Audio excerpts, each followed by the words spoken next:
Kuya, saan pa ang punta mo? Doon sa aming... Malayo pa? Ilang oras ang lakad? Isang oras o. Ah, okay. Isang oras. Ano mong karga mo? Bigas o sa mga gamit. Bigas at gamit. Okay. So itong trabaho ng mga kabayo dito. Yan. Naghahakot ng mga supply pupunta sa kanila. Ito galing na sa tindahan sa bayan, pinamili nyo. So bigas, pagkain, mga supply at meron ding panabong na manok. Pang magsasabong ka kuya. Ayan. So ilang taon na tong kabayo mo? Ay, 6 na. 6 na, medyo bata-bata pa. Pogi! Hi! Yan, ganito dito sa sa Kanayunan.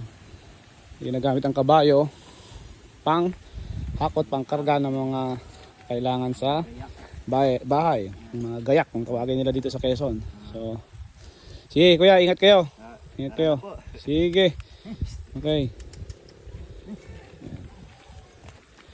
Yan, ganun. Lulusong ulit dyan sa sapa. Kasi hindi tuloy ang kalsada namin. Ayan, sira ang kalsada. So, doon siya sa sapa. Ayan. Ayan. Sundan natin si kuya hanggang doon sa sapa. Ayan.